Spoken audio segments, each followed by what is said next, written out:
need to use the gavel. All right, good afternoon, everybody. Time is 1:04, and I'm calling this meeting to order. Thanks for joining us. Before we begin, I just want to, before we get with official matters, I just want to note for everyone a change in the agenda today. So agenda item number 8, which was consideration of litigation matters, specifically in the matter of New Jersey Highlands LLC application for a clinical registrant permit, is no longer going to be considered today. So that item has been removed from the agenda, and it will be considered at a public board meeting at a later date. So with that, Ms. Joynham, please read the notice of the public meeting. Chairwoman Renew, this is a rescheduled regular meeting of the New Jersey Cannabis Regulatory Commission. Adequate notice of this meeting has been provided in accordance with the Senator Byron M. Baer Open Public Meetings Act. Notice of the meeting was provided to the Asbury Park Press, Atlantic City Express, Bergen County Courier Post, Star Ledger, and the Trenton Times on November 16th, 2022. The agenda and information regarding the meeting was also provided for publication and posted on the CRC website. The meeting time and location has also been posted on the website of the New Jersey Cannabis Regulatory Commission and with the Office of the Secretary of State. Thank you. Can you please take roll call? Commissioner Barker, Present. Commissioner Del Cid Pozo, Present. Commissioner Nash, Present. Vice Chair Delgado, Present. Chairwoman Wayno. Present. All members of the commissioner are present, and we now have a quorum. The first order of business is for the commission to go into executive session to discuss legal matters and litigation updates. These are discussions that are not shared with the public. We believe the executive session should take about 45 minutes. Do I have a motion to go into executive session? Madam Chair, I move that we go into executive session. Moved by Commissioner Barker. Is there a second? I second. Seconded by Vice Chair Delgado. Is there any discussion? Hearing none. All those in favor of going into executive session say aye.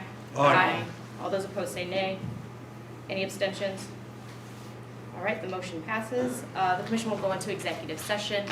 For those watching online, we will leave the live stream running while the commissioners go into executive session. Again, we expect the executive session to last about 45 minutes. Forgive us if it goes over a minute or two. So we can expect executive session to resume at 1:53. All right, thank you for your patience, everyone.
Time is now 1:44. We're good. And executive session has ended, so we'll resume the public portion. Thank you to everybody for your patience. Ms. Joanna, if you don't mind getting us started with the next agenda item. Next up on the agenda is approving the minutes of both the commission's open session and executive session held on October 27th, 2022. The minutes have been shared and reviewed by the members of the commission prior to this meeting. Thank you. I did notice in the public session meeting minutes that for the notice of the meeting, it was indicated that it was a special meeting, but in fact, that last meeting on October 27th was a regular meeting that was just rescheduled to a new date. So that is just a note for the record, but are there any changes or questions from commissioners on the meeting minutes from the October 27th board meeting? If none, then I'll ask for a motion to adopt the meeting minutes for October 27th. Madam Chairwoman, I move that we adopt the minutes from the executive session in October. And the public session as well? Yes. All right, great. Thank you, Vice Chair Delgado. Any second? Second. Seconded by Commissioner Del Coso. Thank you. Is there any discussion? Hearing none, all those in favor of approving the October 27th meeting minutes, say aye. Aye. All those opposed say nay. The ayes have it, and the motion is carried.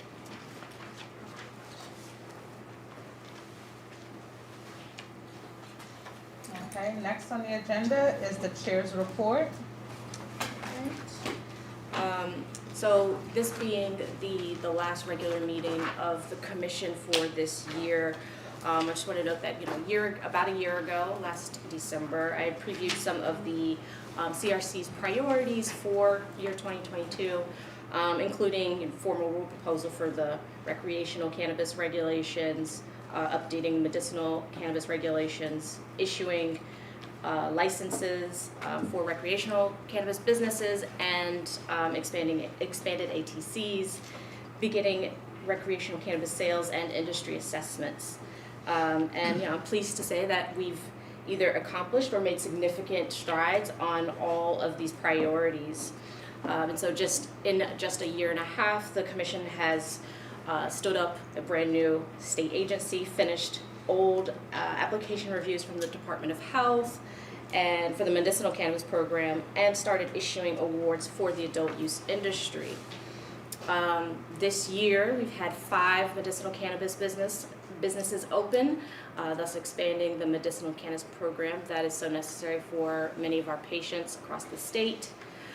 Right now, we have 20, I believe that's right, 20 locations at which adults age 21 and over can purchase personal use cannabis.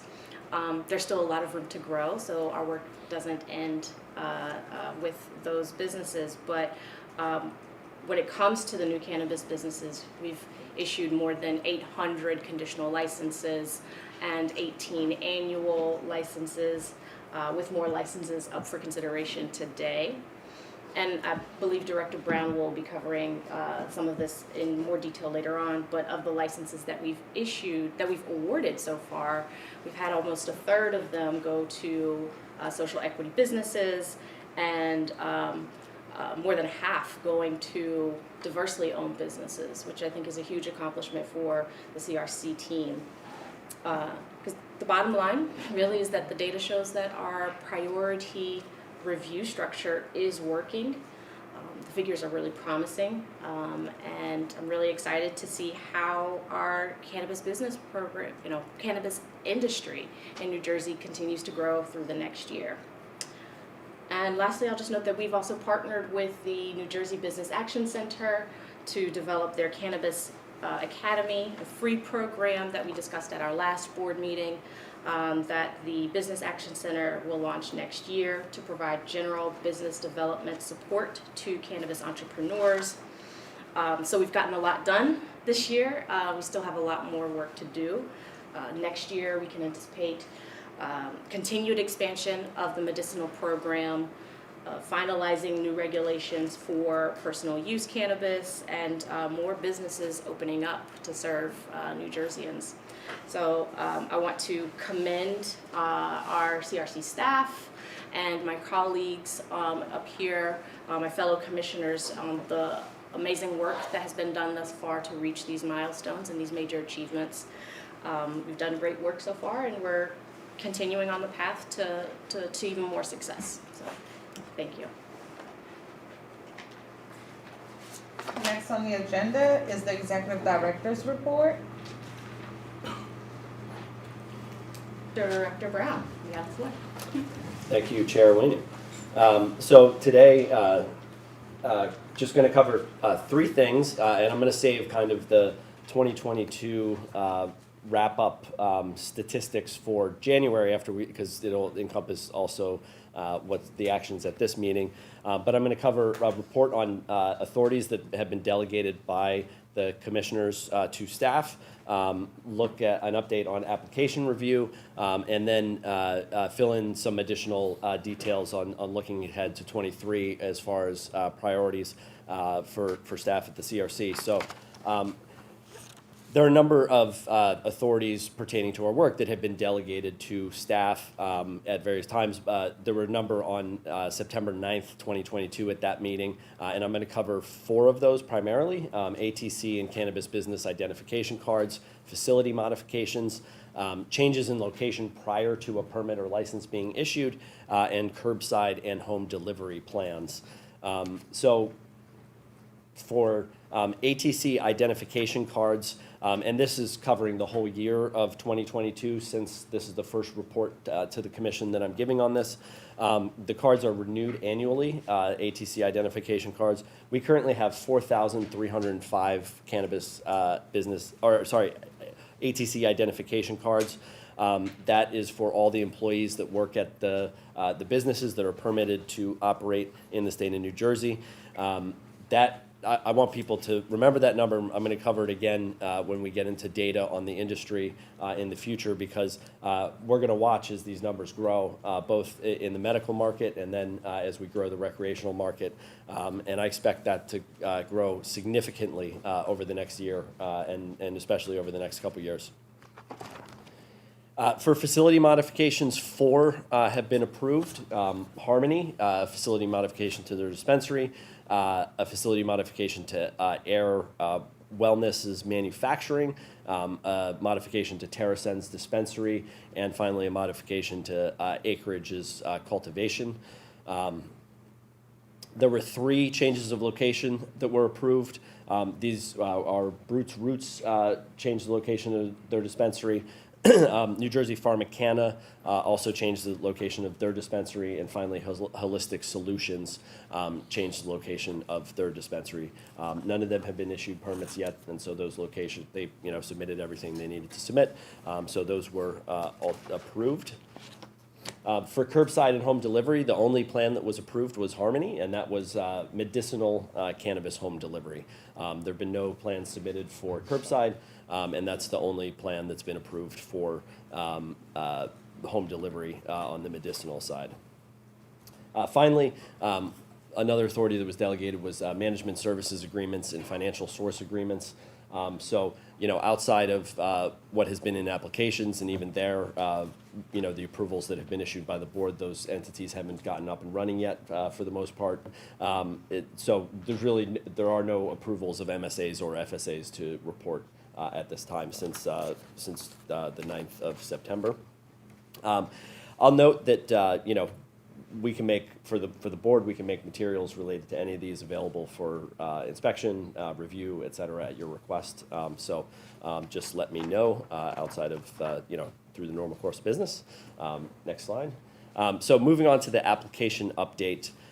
So there are, and as of November 15th, we've had received now 1,461 applications for cannabis businesses. I can tell you that as of today, we've now eclipsed 1,500. So 1,500 applications. The majority of them remain conditional licenses. We've now received over 90, I think just over 90 conversion applications. So those are conditional applicants that have been awarded a license who are applying to convert to an annual license, and still have between 250 and 300 annual applications that have been submitted.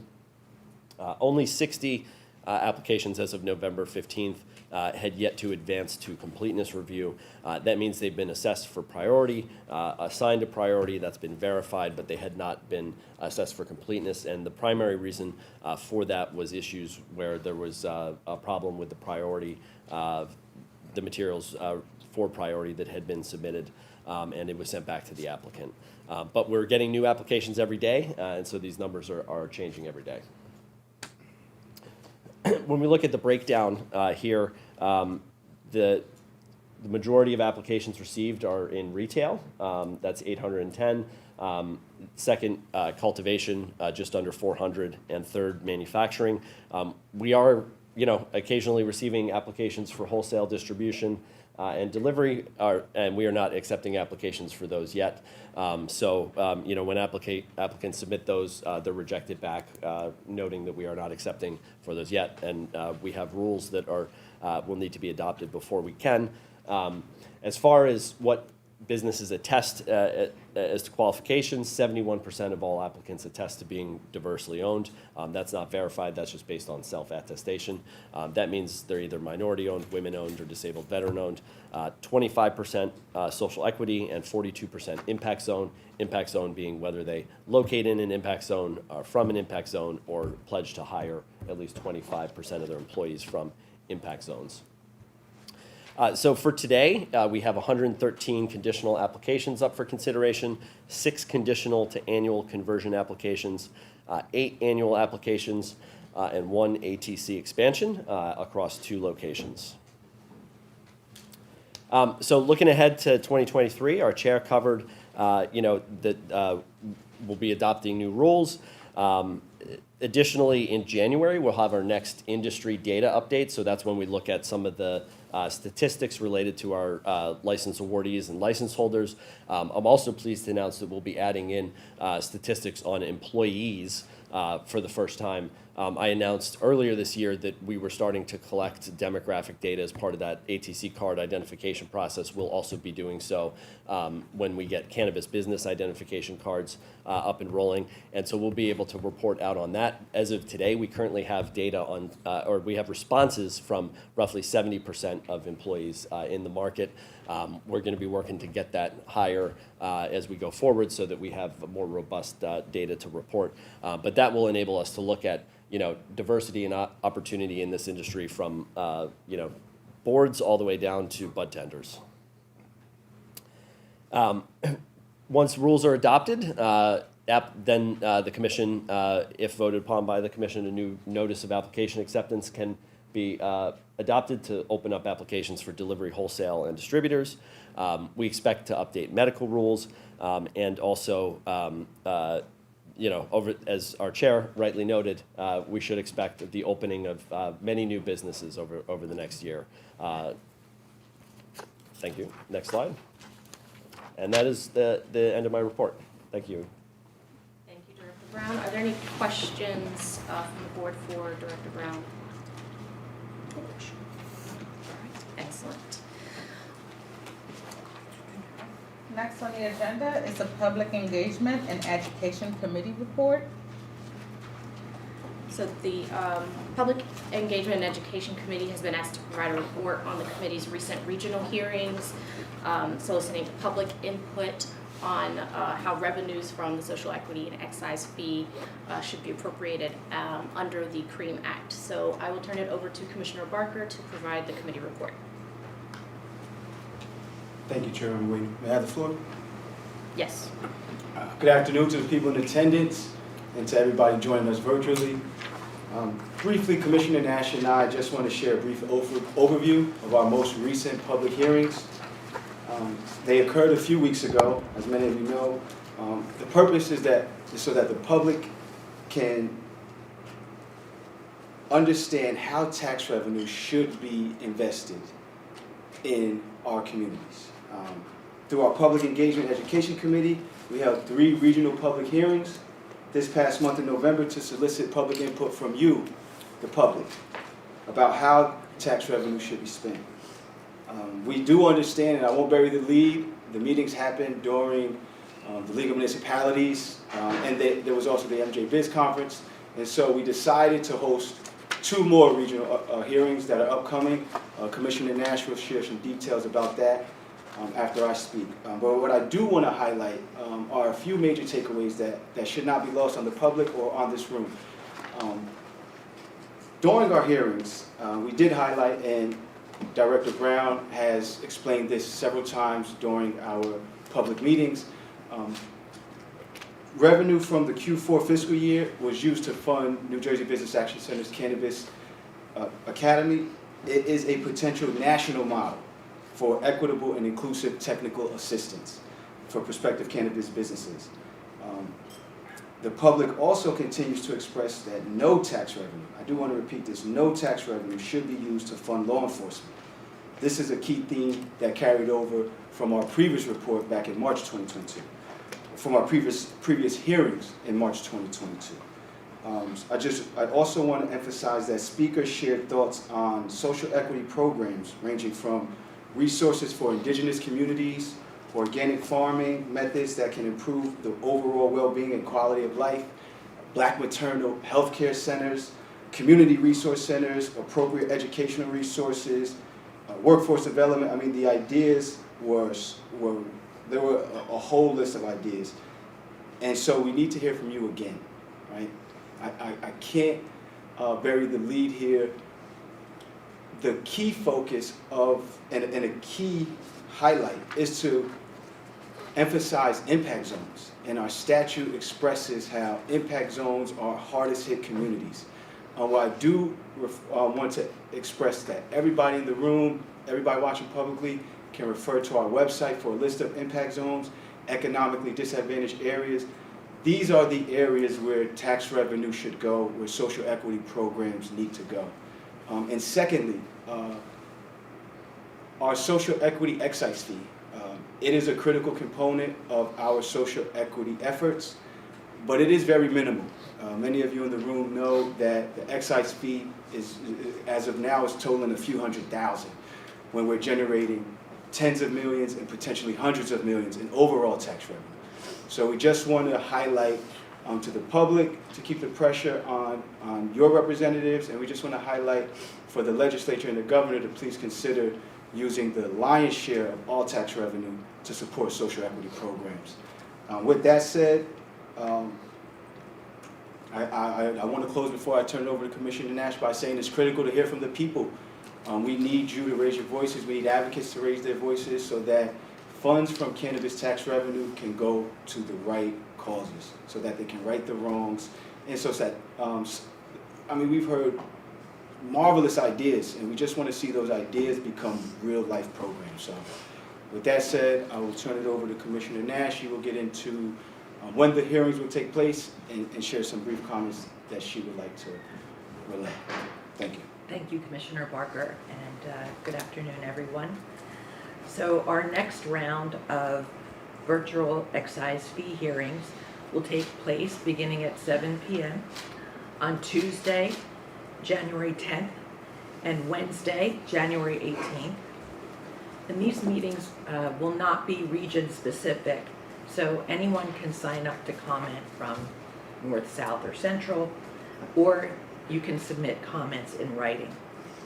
And attendees at the meetings that we recently held, they provided really meaningful comments that improve people's lives and repair communities that experience disinvestment.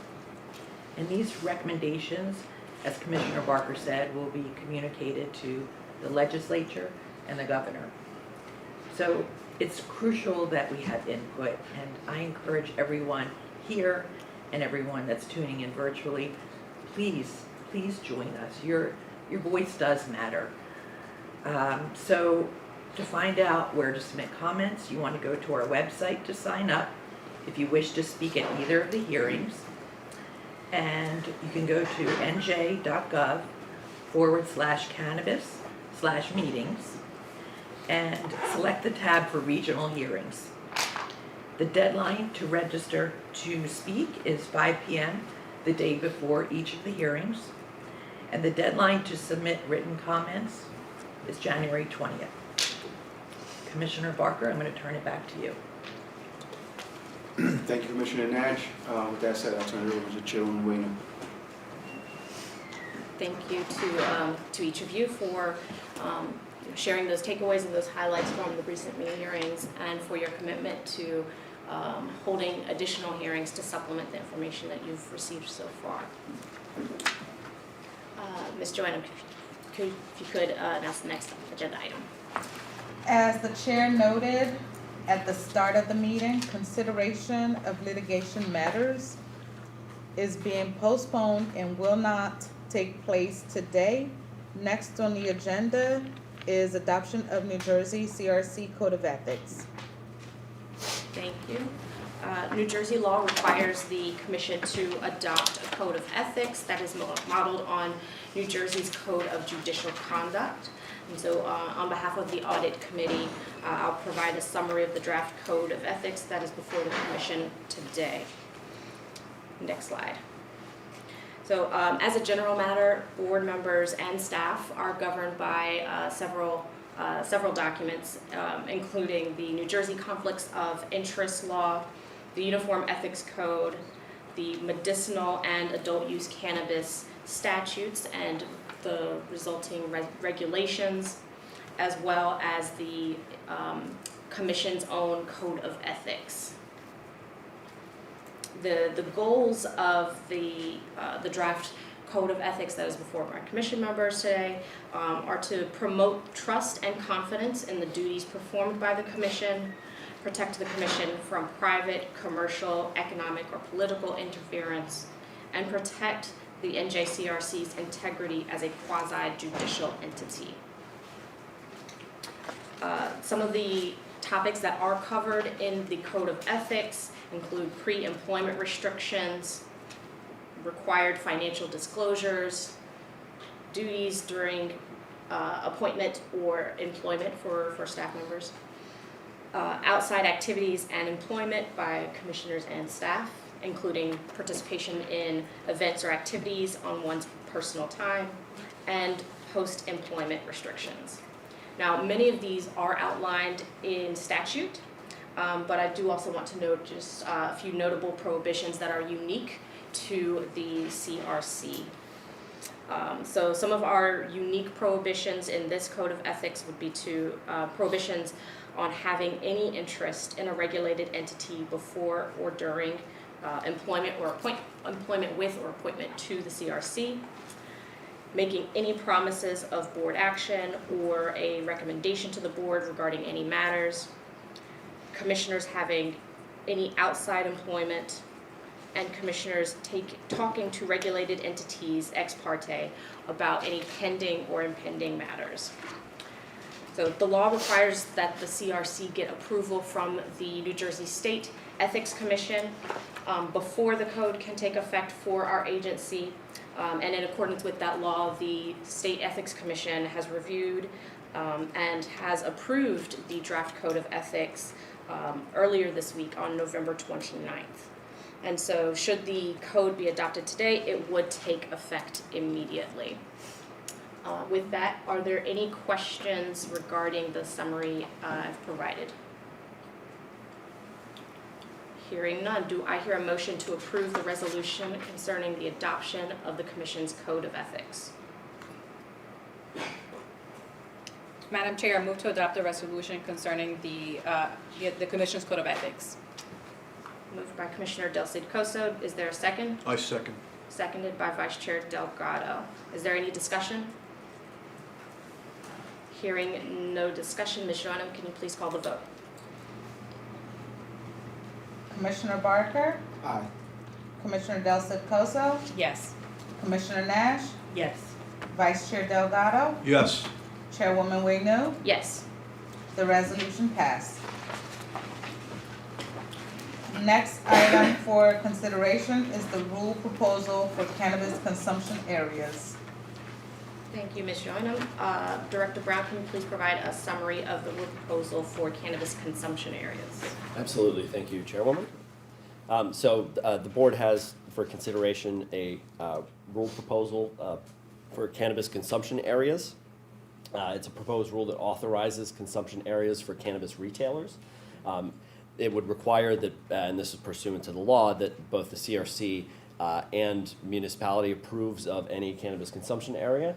A strict, like any cannabis business, 21 plus age requirement with photo ID required for entrance. Patients would be, medical cannabis patients though would be permitted at all consumption areas. Consumption areas would be barred from overselling to consumers and must ensure, to the best of their ability, safe consumption on their premises. Next slide, please. Application fees for a consumption area would be $1,000 total, $200 for the application, $800 after approval. Micro business licensing would be $1,000 and standard licensing would be $5,000. The cannabis consumption areas could be indoor or outdoor, but would need to be enclosed either way. No alcohol or tobacco consumption would be allowed on premises under the proposed rule. And finally, pursuant to the law, and this is written into the law, no food sales are allowed. However, under the rule, consumers may be allowed to bring food in or have it delivered to the consumption area. I truly believe that this rule proposal, like everything we try to do, adequately balances both equity and safety, will open up new opportunities for businesses and consumers, and recommend that the Commission approve this rule proposal. Thank you, Director Brown. Are there any questions for Director Brown regarding the summary provided? All right, hearing none, do I hear a motion to approve the resolution concerning approval of proposed rules for cannabis consumption areas? Madam Chair, I move to approve the resolution for approval of proposed rules for cannabis consumption areas. Moved by Commissioner Nash. Is there a second? Second. Seconded by Commissioner Del Cid Coso. Is there any discussion on this motion? Brief discussion, Commissioner Wade? Yes, Chairman Wade? Commissioner Barker, you have the floor. Just want to remind the public, this is a proposal, so if there's anything that you like or don't like, please let us know. There's a 60-day comment period coming. We want to hear from you so we know what you want to see in New Jersey consumption areas. Thank you, Chairman. Thank you. Any further discussion on this motion? Just one point, Commissioner Bueno. I'm very excited that we're pushing this forward because it is a safe space for consumers and patients. So it's definitely another stride for the Commission. So I'm really excited that we were able to put this together in a timely manner. And thank you to the staff that have worked very hard on this, especially our legal team. Thank you, Chris, and staff. So I'm really excited for this next step. Thank you. Any other discussion? Hearing none, Ms. Joannam, can you please call the vote? Commissioner Barker, Aye. Commissioner Del Cid Coso, Yes. Commissioner Nash, Yes. Vice Chair Delgado, Yes. Chairwoman Winu. Yes. The resolution passed. Next on the agenda is the consideration of conditional licenses. Director Brown previously mentioned that we have quite a few applications for conditional licenses for consideration. Director Brown, can you please provide a summary of the staff's recommendations on these applications for conditional license? Absolutely, and we're going kind of easy this month. It's only 113, but nonetheless, another big milestone in moving applications forward, giving people the opportunity to move forward in this process. Conditional license applications, when they're received, they're assigned a priority in accordance with our notice of application acceptance, whether they're a social equity business, a diversely owned business, an impact zone business, have bonus points, or just our general applicant. And based on that priority and when they're submitted, they're then reviewed. The priority that they designate is verified. We review every application for completeness to make sure they've submitted everything required by regulation and statute. They're then scored. Applications that score sufficiently high to move on are then reviewed for qualification, limitations, any issues with financial or management agreements. Any that are deemed ready to move forward are then reviewed for quality control to make sure we didn't miss anything, and then finally a recommendation is provided to the board. All 113 applications up for consideration today have gone through those steps and are recommended for approval by the CRC. And do we have a list of? Yeah, Danny, why don't you flip through? And I will also note that this list is online under our agenda, so anybody who's watching virtually can go and check out this list. While the list is being, while we have staff circulating through the list of the conditional license applications that are up for consideration, do we have any questions from the board for Director Brown on this matter?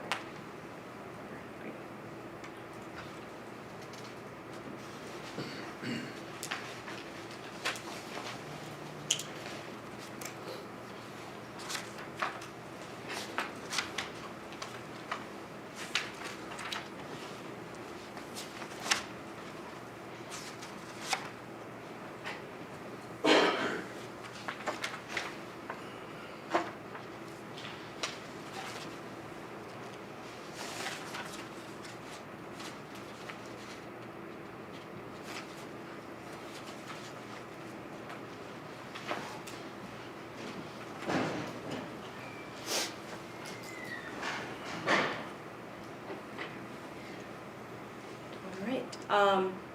There being no questions for Director Brown, do I hear a motion to approve the resolution concerning consideration of conditional license applications for Class 1 cannabis cultivator, Class 2 cannabis manufacturer, and Class 5 cannabis retailer licenses?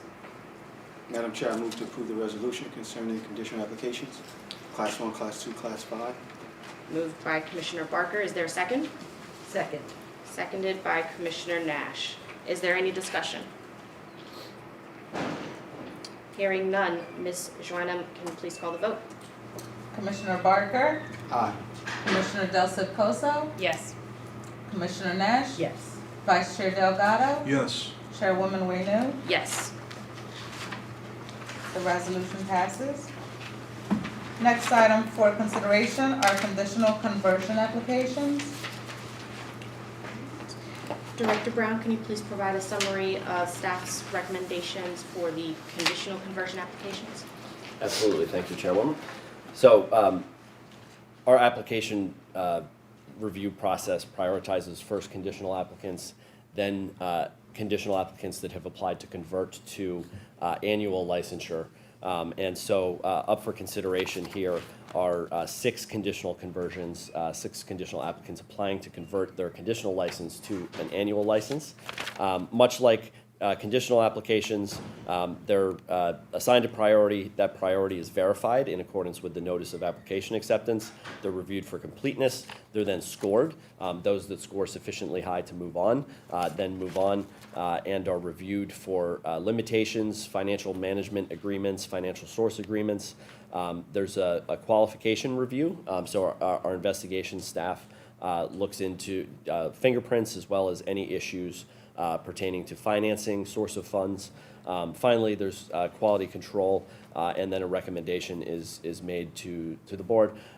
These applications have gone through this process and are recommended approval. And before I turn it back to you, Chairwoman Wenu, I do want to just note to those watching online, those here, if you are a conditional applicant who are applying to convert, some keys to moving through that process quickly. Number one, when you move to investigations and you get the fingerprint form, get fingerprinted as quickly as you can.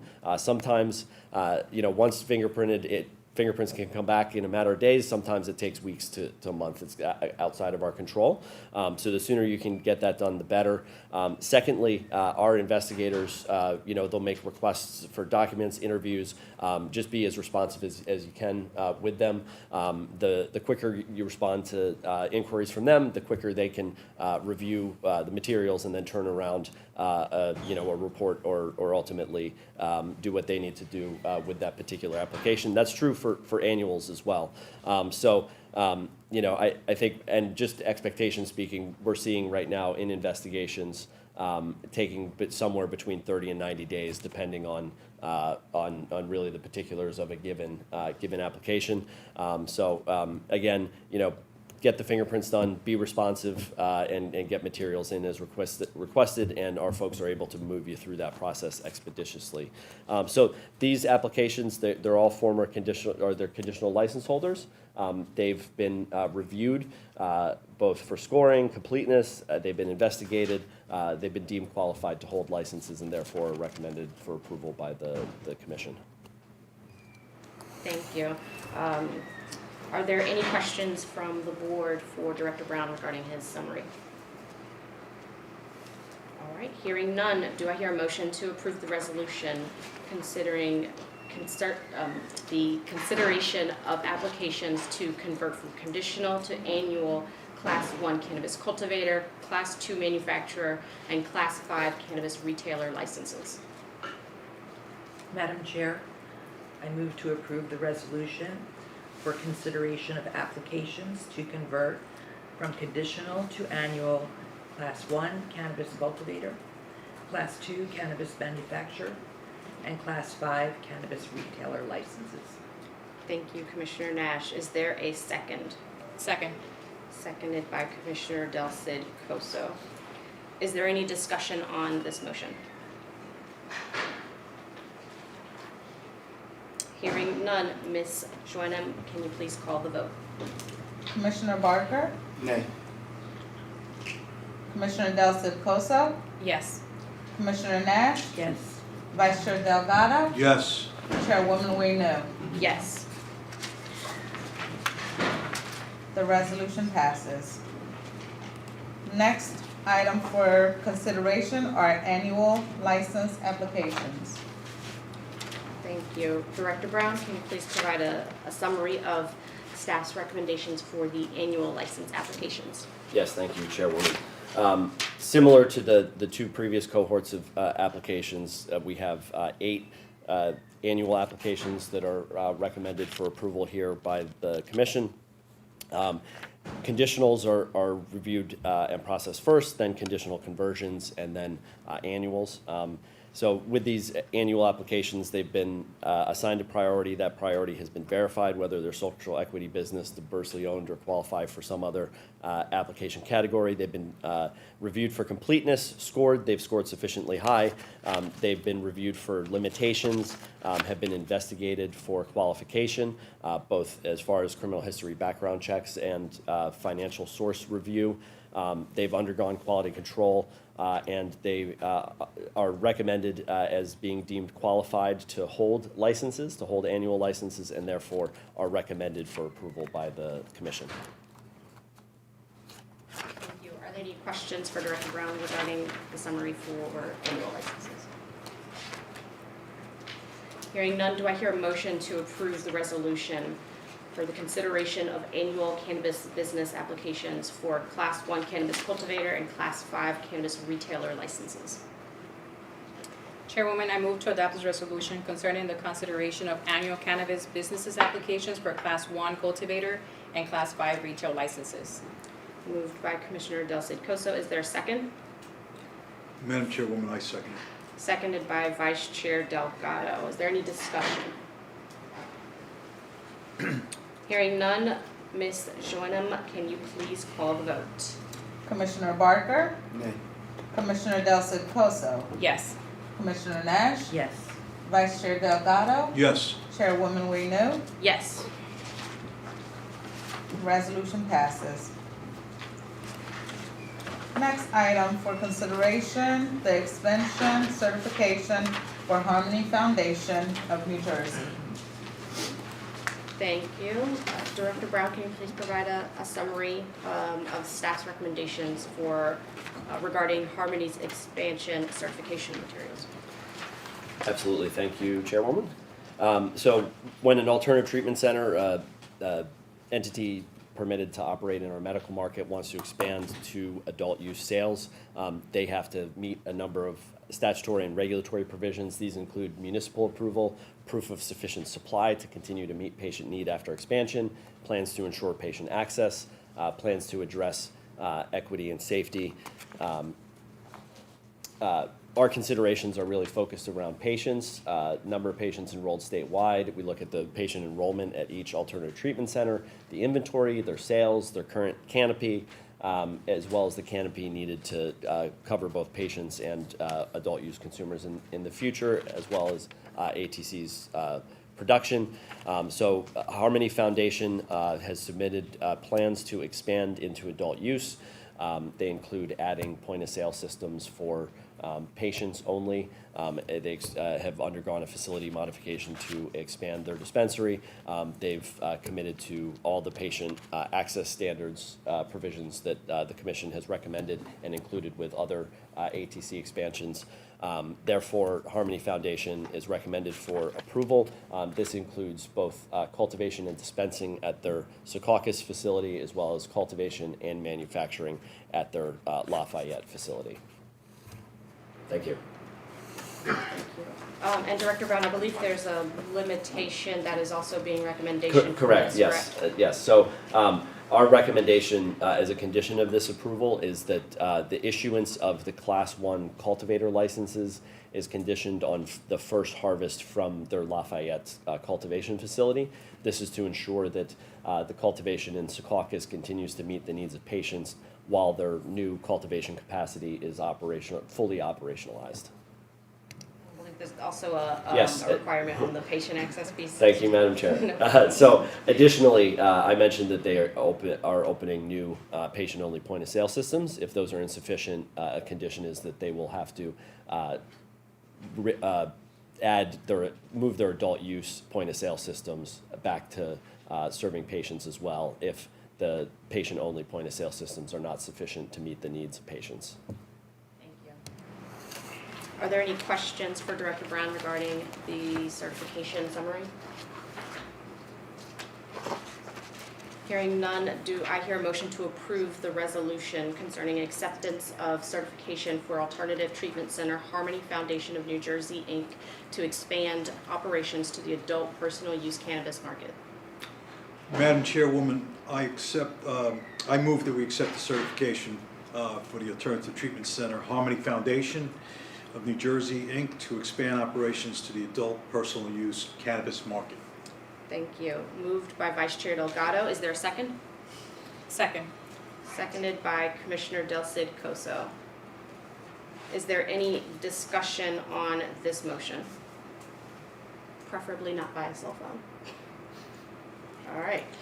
Hearing no discussion, Ms. Joannem, can you please call the vote? Commissioner Barker, Nay.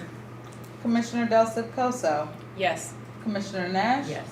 Vice Chair Delgado, Yes. Chairwoman Wayno. Yes. The resolution passes.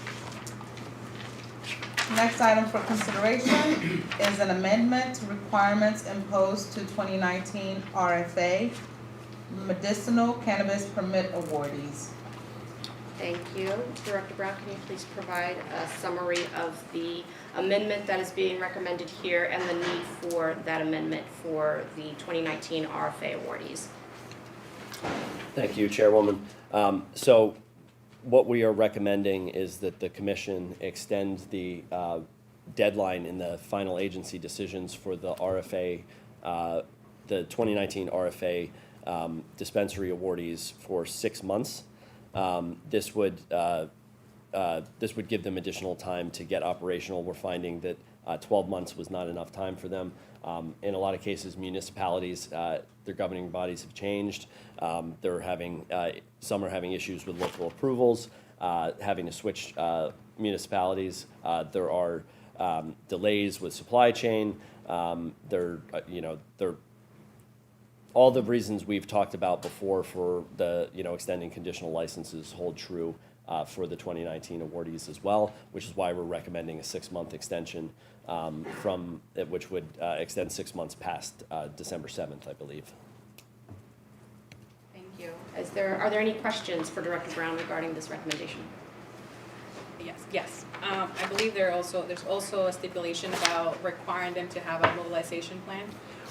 Yes, so staff will be If approved, staff will be reaching out to get mobilization plans from each 2019 awardee. We did this in 2018 when awardees were having trouble getting operational. It was effective to both, provide some benchmarks to us, some commitments to us that they were going to meet certain benchmarks, and our ability to track that progress. So we will indeed be asking, if approved, for mobilization plans associated with this approval. Just real quick, Director Brown, is there a timeline associated with that? Not at this time, but after approval, I will inform the commission of any timelines with that. Any other questions for Director Brown? Hearing none, do I hear a motion to approve the resolution concerning extension of the 12-month requirement for 2019 RFA dispensary awardees to become fully permitted? Madam Chair, I move to approve the resolution for extension of 12-month requirement for 2019 RFA dispensary awardees. I second that. Fully permitted. Moved by Commissioner Got it, Nash early there. and seconded by Commissioner Barker. I got you. My apologies, Commissioner. No problem. Is there any discussion on this motion?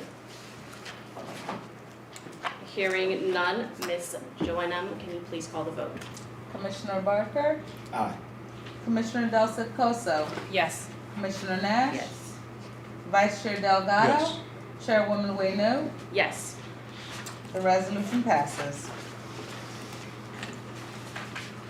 Next item for consideration is the board meeting schedule for calendar year 2023. Thank you. For this, I'm going to ask our Vice Chair Delgado to provide a summary of the recommended schedule for the Commission's regular board meetings for 2023. Vice Chair? Thank you, Chairwoman Wenu. Fellow commissioners, members of the public, the philosophy behind the proposed schedule that you see is try to keep the meetings and the schedule consistent. Of course, with any proposed scheduling, consistency was interrupted by holidays and other issues.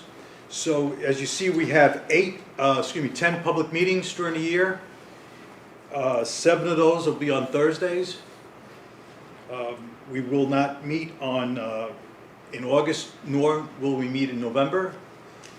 And that's the schedule up there that you see. Thank you, Vice Chair. Are there any questions from the board for our Vice Chair? Any questions? Hearing none, you are a lucky man, Vice Chair. Do I hear a motion to approve the resolution on the approval of the Commission's regular meeting schedule for calendar year 2023? Madam Chair, I move to approve the Commission's regular meeting schedule for calendar year 2023. Moved by Commissioner Nash. Is there a second? Second. Seconded by Commissioner Del Coso. Is there any discussion on this motion? Brief discussion, Chairwoman. Commissioner Barker? I would just ask that we consider adding meetings in August and in November. I think we want the public and applicants to have an opportunity to come before the board at least once a month. We know what they're up against, we know the hurdles they face, and we should make ourselves available. Thank you. Thank you, Commissioner Barker. I will give first opportunity to respond to Vice Chair Delgado, and if not, then any other discussion will be available. Commissioner Barker, I think we can, as the year progresses and issues and come up, I think we can adapt. So we'll Thank you. improvise as we go along, and we'll adapt if necessary. Is that okay with you? That suffices. Yes, sir. Thank you. You're welcome there, Commissioner Barker. Thank you. Is there any other discussion? All right. Hearing none, Ms. Joannem, can you please call the vote? Commissioner Barker, Nay. Commissioner Del Coso, Yes. Commissioner Nash, Yes. Vice Chair Delgado, Absolutely, yes. Chairwoman Wenu. Also, absolute yes. The resolution passes. Next, we have the open public comment period. So members of the public, just a reminder, as we would do for every meeting, you can submit your written comments to the commission during or after the meeting via our website, nj.gov/cannabis/meetings. The deadline for submitting written comments for today's public meeting will be 5:00 p.m. on Monday, December 5th. Written comments will be shared with the commission members and will be made public along with the meeting minutes. Speakers during this afternoon's public comment period will be limited to 3 minutes. Please be mindful of this time constraint and be concise during your comments. If you could, please also keep your remarks focused on matters that pertains to the commission's work or items that the commission should be aware of. And given the audience we have today, we don't have to worry about capacity as we did in the past, so that's great.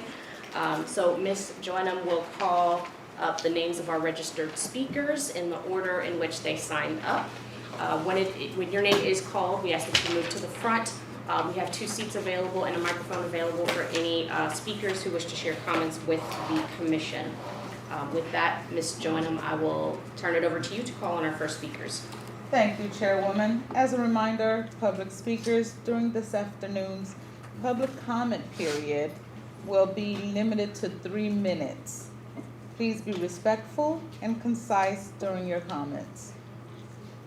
Afia Dash, Ashley Walsh, Brian Cooper, Daniel Castle, David Fetter,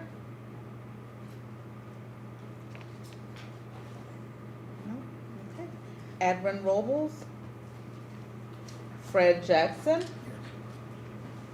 Okay, you can come up and have a seat.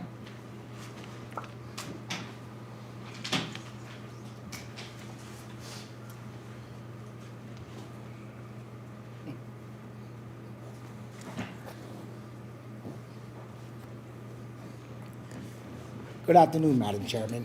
Good afternoon. Oh, it's not on. I'm sorry. Good afternoon, Madam Chairman. Good afternoon, ladies and gentlemen of the board. You answered my question. You answered all my questions. You really did. Okay? I just want to let you know you answered it. Okay? And I'm Taste of Earth. I'm Taste of Earth LLC. Fred Jackson. You answered my questions. Great. Okay. That's what we love to hear. Next, Gabriella Wilday, Gian Lombardi,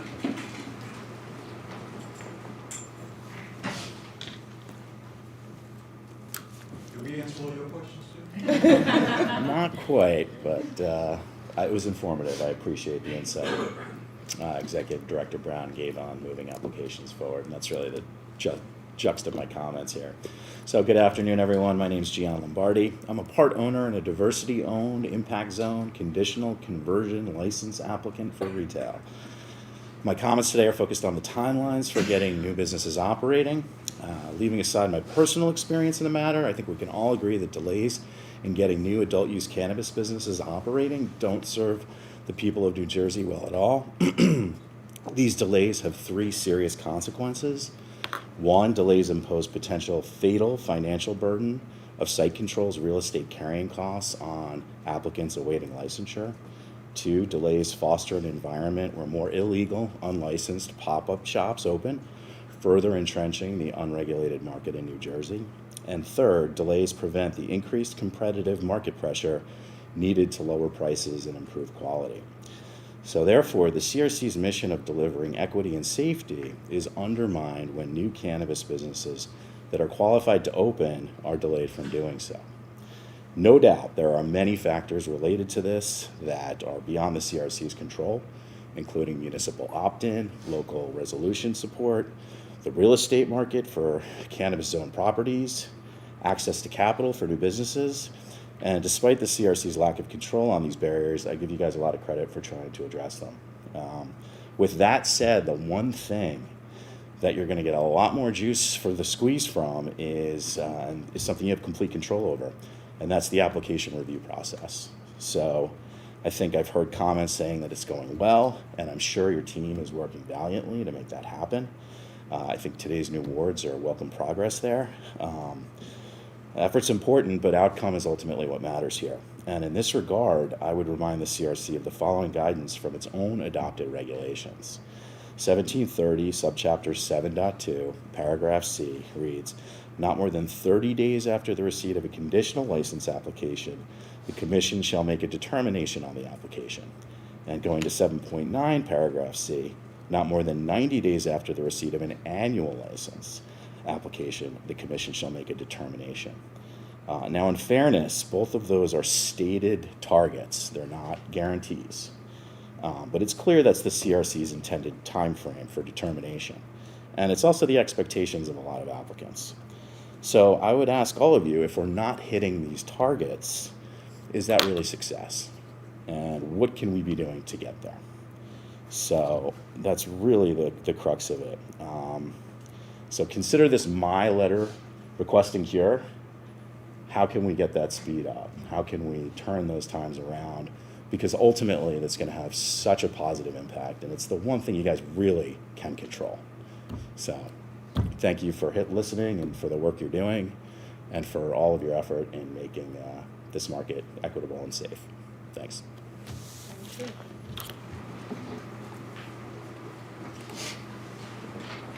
Hugh Giordano. He's in Oklahoma. Okay. Jay Sancho Ducer.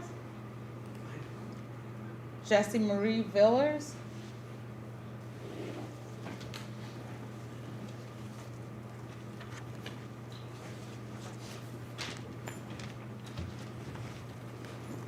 Good afternoon. My name is Jessie Marie Villers. Thank you for the opportunity to speak here today.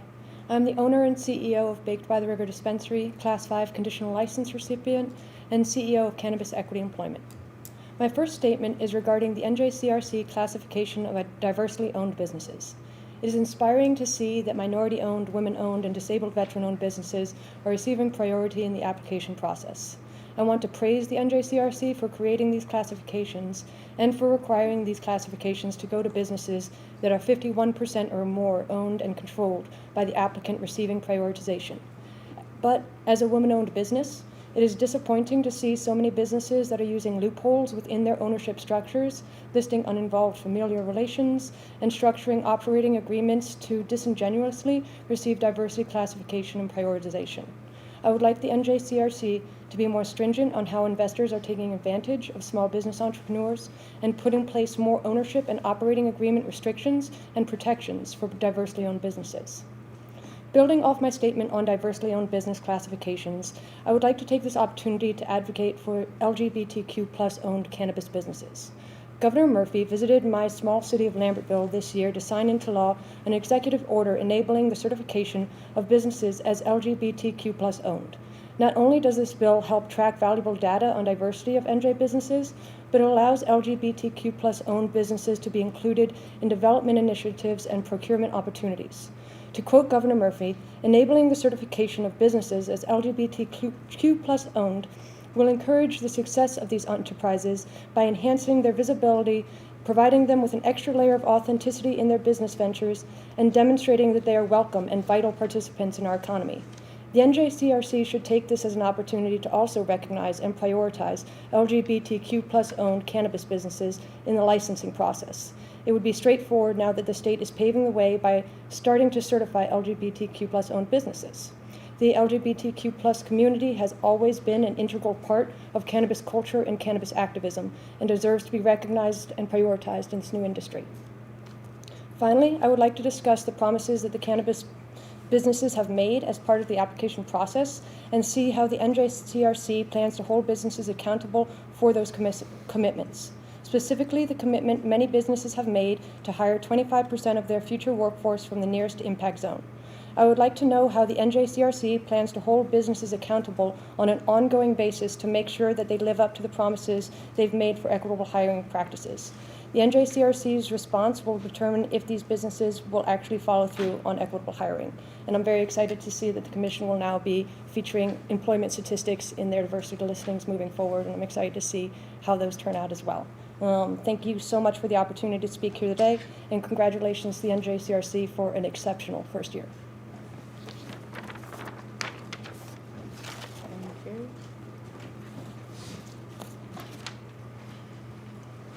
Kyle Albanese, Luis Valentino Urita, Naomi Rivera, Paul Barron, Ron Riley Jr., Sherelle Murray Powell, Sherry Dudas, Todd Johnson,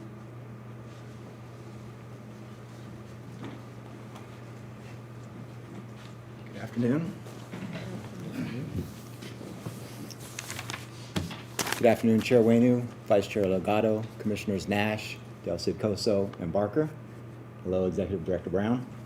My name is Todd Johnson, and thank you for your time today and all your hard work creating and shaping the cannabis industry in New Jersey into one that will be a model of success for the rest of the country. My name is Todd Johnson. I'm the Executive Director and a founding member of the New Jersey Cannabis Trade Association. Prior to being in this role, I served as treasurer of the NJCTA and Justice Cannabis Company's trustee on the board since its inception. The NJCTA was founded in 2020 during the early stages of the pandemic when it became clear that the licensed ATCs in New Jersey needed a way to communicate with the Department of Health at the time with one voice. As the legalization vote approached in November of 2020, we served as a vehicle to educate and support the 2/3 of New Jerseyans that voted to legalize cannabis for adult use.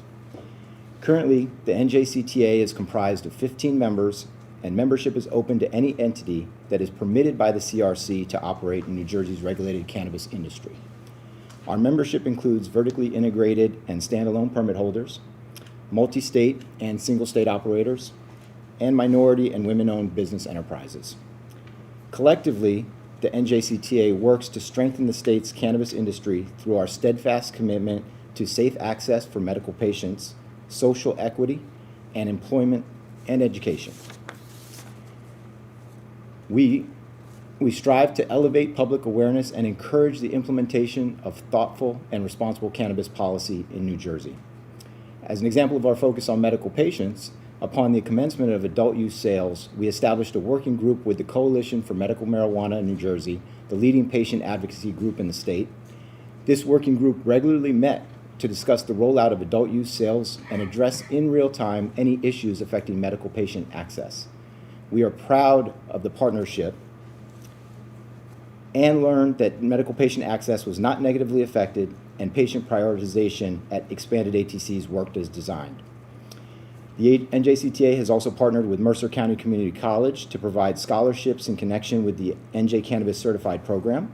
We're proud that this scholarship program has resulted in jobs with our member ATCs. In fact, when I was leading Justice Cannabis Company, we hired a number of certificate holders from this program. In 2021, we created a social equity sponsorship program with New Jersey Cannabis Insider, in which we produced a multi-part webinar series specifically for social equity applicants to prepare for what it takes to become a licensed operator. In 2022, we built upon this webinar series and launched our Business Builders series, a concept that was developed from meetings and discussions between our Social Equity Committee and Executive and CRC Director Wesley McWhite. We have proudly sponsored a series of expungement clinics with attorney Michael Hoffman, and we have sponsored numerous job fairs over the past 2 years, including 2 at Stockton University and 1 at Hub 13 in Trenton in collaboration with 40 Tons and Black Cannabis, in which over 1,300 job seekers thank you for RSVP'd your time, sir. to attend. Yeah, got it. Thank you very much, and we look forward to working with new conversion and annual licensee holders that are interested in joining our membership. Thank you again for your time this afternoon. Okay, Travis Alley, Violetta Peters, Xavier Jackson,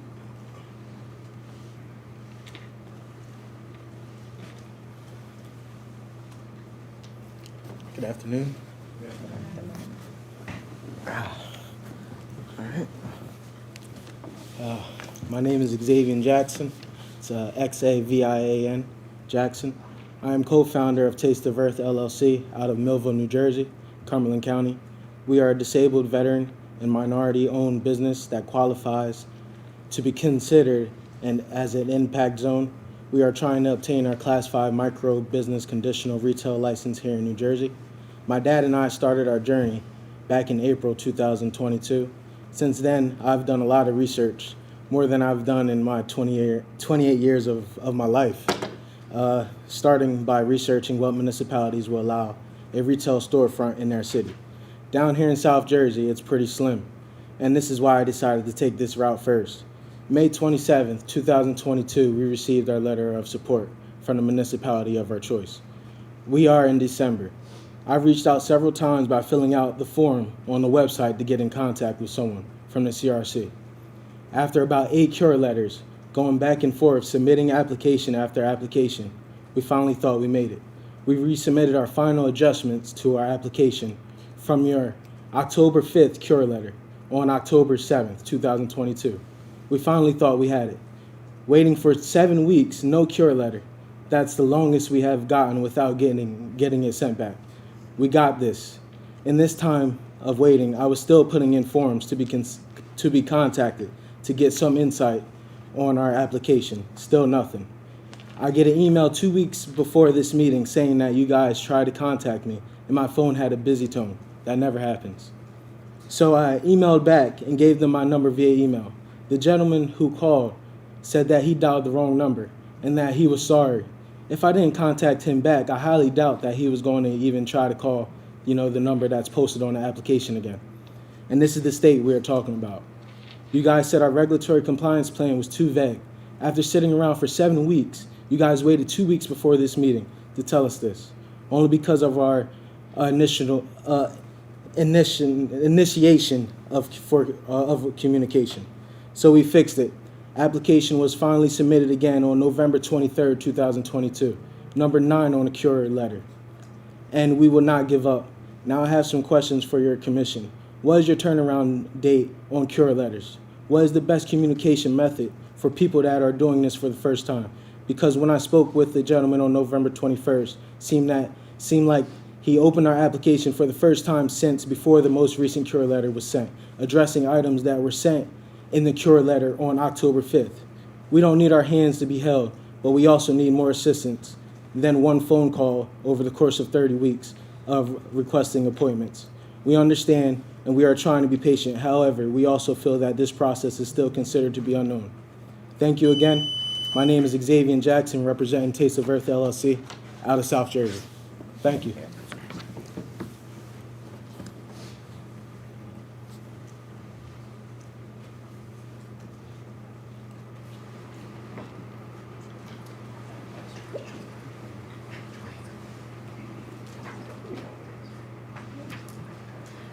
So I believe that is our last, that was our last registered speaker for today. So thank you to everyone for providing your input.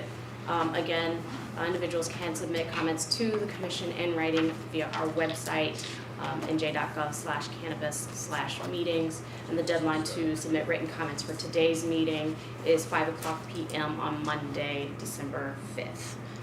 Now this concludes our business that we have before us today.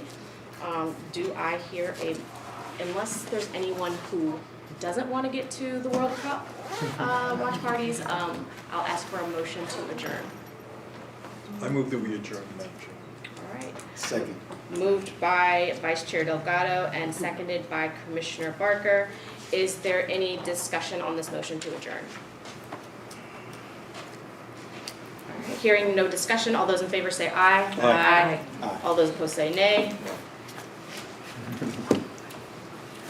All those opposed say nay. All right, are there any abstentions? All right, the motion passes. Thank you all for joining today's meeting. The schedule for the newly adopted schedule for 2023 will be posted on our website later on, but please stay tuned to our website for more updates and details on our upcoming meetings. We hope everybody will get to participate in these 2 supplemental regional hearings that our Public Engagement and Education Committee will be holding. Again, that is January 10th and the 18th. Is that right, Commissioner Nash? Yes, that's Okay, great. And so with that, the time is now 2:53, And we are now adjourned. Thank you, everyone. Have a great rest of the day. Happy Thank you. holidays. Happy holidays.